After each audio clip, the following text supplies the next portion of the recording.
Dear students, greetings from Berlin. This is our last week of class, and I'm here escaping from the conference just for your sake and visiting some of the Bonhoeffer places in Berlin. And what I'm showing you here is the church where Bonhoeffer was assigned as a pastor.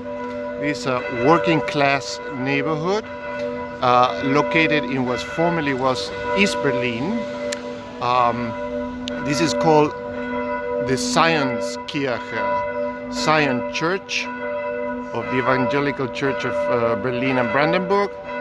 And here let me show you the let me see these people here, where it is a plaque remembering Bonhoeffer, where he was assigned in 1932. This is when he came back from his first trip to the United States. So let me show you here around the corner. There's a memorial sculpture for Bonhoeffer in bronze. This is a Gothic church, as you can see the style.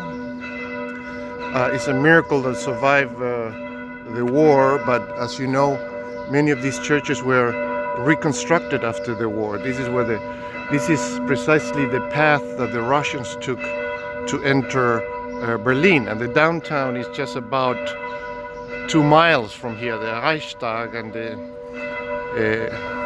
seat of the Chancellor, where Hitler was in his bunker. So this is just 2 miles away. So this is, as I said, his first parish, and he was very active among children of the working class, and especially working with youth, with the confirmands. And here you have a little bit of a summary of his. He says he was born in 1906 in Breslau. He worked in 1931 and 32 as pastor in this community, the Zionsgemeinde.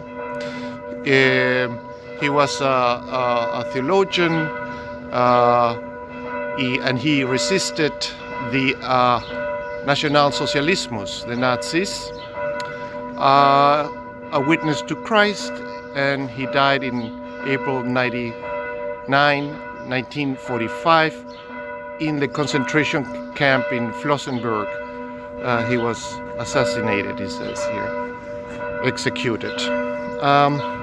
Okay, so this is, as I said, our last week, and I would like to just a brief introduction to our 2 readings. And remember that here we are off our chronological sequence, so to speak, since we're dealing with his report from his first trip to the United States, and then his second trip to the United States in 1939.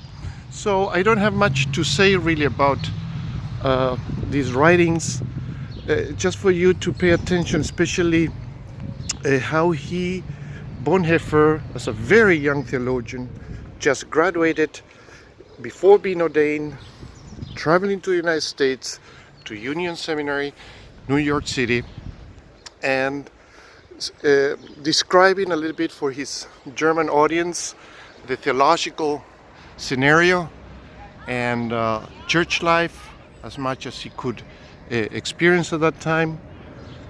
Let me show you here a little bit the neighborhood. And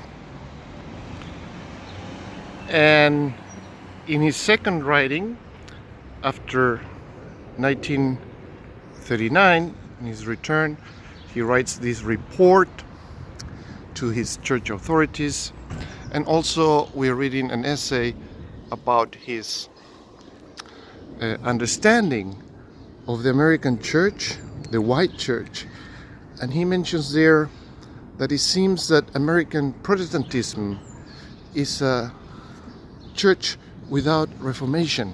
He says, Protestantismus ohne Reformation. And of course, he's pointing to a kind of a theological deficit, we could say.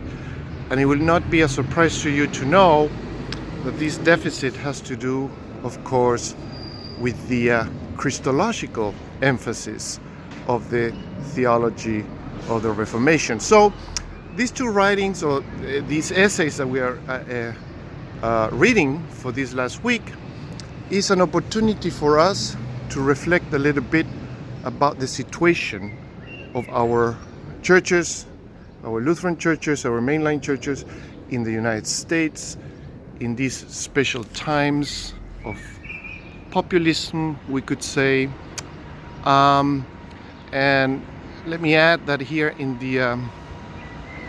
this conference that I am participating in, I made a presentation where I used this expression of Bonhoeffer, that we are living, especially in the case of, I analyzed the case of the evangelicals in their support for Trump, in the United States. I can talk a little bit about this if we see each other in another course, but I apply this very apt formulation of Bonhoeffer.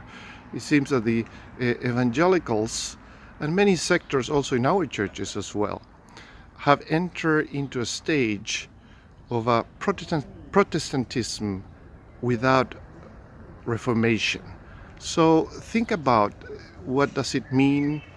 Write in your post probably what would be the stance, the position of our churches in times of social, cultural, and political change and emergency, and what it means to confess Christ in this type of scenario.